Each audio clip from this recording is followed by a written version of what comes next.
നിയമസഭാ തെരഞ്ഞെടുപ്പിന്റെ മുന്നൊരുക്കങ്ങൾ ചർച്ച ചെയ്യുന്നതിനായി KPCCയുടെ നേതൃത്വത്തിൽ ലക്ഷ്യ ലീഡർഷിപ്പ് സമ്മിറ്റ് ദ്വിദിന ക്യാമ്പ് ഇന്ന് ആരംഭിക്കുകയാണ്. വയനാട് സുൽത്താൻ ബത്തേരിയിലുള്ള സപ്ത കൺവെൻഷൻ സെന്ററിലാണ് ക്യാമ്പ് നടക്കുന്നത്.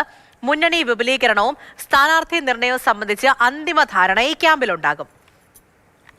വയനാട്ടിൽ നിന്നും അമൽ തേരമ്പറമ്പിലാണ് നമ്മളോടൊപ്പം ചേരുന്നത്. അമൽ, അങ്ങനെ ചർച്ചകളൊക്കെ തകൃതിയായിട്ട് മുന്നിലേക്ക് പോവുകയാണ്. പ്രധാനപ്പെട്ട ഓരോ ക്യാമ്പുകളൊക്കെ ഇങ്ങനെ പോകുന്നുണ്ട്. അപ്പോൾ വലിയൊരു വിജയം നേടാനുള്ള ഒരുക്കത്തിലാണ് ഇപ്പോൾ ഉള്ളത്. എങ്ങനെയായിരിക്കും കൂടുതൽ നീക്കങ്ങൾ ഇനി മുന്നിലേക്ക്?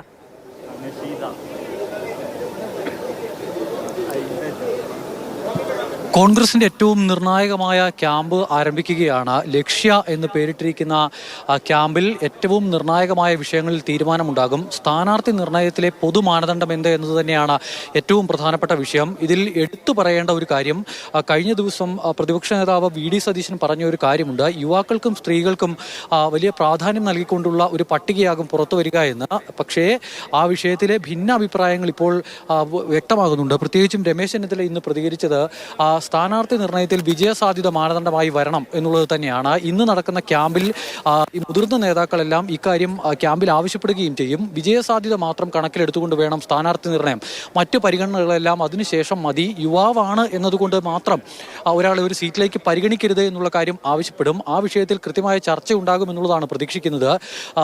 പ്രധാനപ്പെട്ട നേതാക്കളെല്ലാം തന്നെ ഇപ്പോൾ ക്യാമ്പിൽ പങ്കെടുക്കാനായി ഇവിടേക്ക് എത്തുകയാണ്. അല്പസമയങ്ങൾക്കകം സംഘടനാ ചുമതലയുള്ള ACC general secretary KC Venugopal ഇവിടേക്ക് എത്തും. KC വേണുഗോപാൽ ഉദ്ഘാടനം ചെയ്യുക. കേരളത്തിന്റെ ചുമതലയുള്ള ദീപദാസ് മുൻഷി അടക്കമുള്ളവരും ഉണ്ട്. ഈ മുന്നണി വിപുലീകരണം പോലെയുള്ള പ്രധാനപ്പെട്ട വിഷയങ്ങളിൽ ചർച്ച നടക്കുമെന്നാണ് പ്രതീക്ഷിക്കുന്നത്. ഇതിനൊക്കെ അപ്പുറത്തേക്ക് രാഹുൽ മാങ്കൂട്ടത്തിൽ വിഷയവുമായി ബന്ധപ്പെട്ട് വലിയ തർക്കങ്ങൾ നിൽക്കുകയാണ്. പാർട്ടിയിൽ തന്നെ രണ്ടഭിപ്രായമുണ്ട്. കഴിഞ്ഞ ദിവസം PJ കുര്യൻ്റെയൊക്കെ നിലപാട് മാറ്റവും മറ്റുമൊക്കെ കണ്ടതാണ്. രാഹുലിന് സീറ്റ് ഉണ്ടാകുമോ എന്നുള്ള കാര്യത്തിൽ ഒരു ചർച്ച നടക്കുന്നു. ഇനിയിപ്പോൾ രാഹുൽ വിഷയത്തിൽ കോടതിയിൽ നിന്നും ഒരു തീരുമാനം രാഹുലിന് അനുകൂലമായി ഉണ്ടാവുകയാണ് എങ്കിൽ അപ്പോൾ ആലോചിക്കാം എന്നുള്ളത് മാത്രമാണ് നേതൃത്വത്തിന് ഇപ്പോഴത്തെ ഒരു ധാരണ. പക്ഷേ അതിനും അപ്പുറത്തേക്ക് മറ്റ് രണ്ട് MLA മാർ കൂടി സമാനമായ ആരോപണം നേരിടുന്നു. ഒന്ന് എൽദോസ് കുന്നപ്പള്ളിയാണ്, അതോടൊപ്പം തന്നെ M വിൻസെന്റ് MLA ആണ്. അപ്പോൾ ഈ രണ്ടുപേരുടെ കാര്യത്തിലും ഈ സീറ്റ് നൽകുന്ന കാര്യത്തിൽ അവരെ പരിഗണിക്കുമോ എന്നുള്ളത് വളരെ പ്രധാനപ്പെട്ട വിഷയം തന്നെയാണ്. മറ്റ് അവശേഷിക്കുന്ന MLA മാരെല്ലാം, സിറ്റിംഗ് MLA മാരെല്ലാം വീണ്ടും മത്സരിക്കാനുള്ള ഒരു തീരുമാനമുണ്ടാകും. അതിൻ്റെ ഒരു അന്തിമ ധാരണ ഇന്നും നാളെയുമായി ഉണ്ടാകും. അതിനുശേഷം അവർ പ്രവർത്തന രംഗത്തേക്ക് ഇറങ്ങും. അവശേഷിക്കുന്ന സീറ്റുകളിലെ സ്ഥാനാർത്ഥി നിർണയവും വേഗത്തിൽ തന്നെ പൂർത്തിയാക്കാനുള്ള തീരുമാനമുണ്ടാകുന്നു.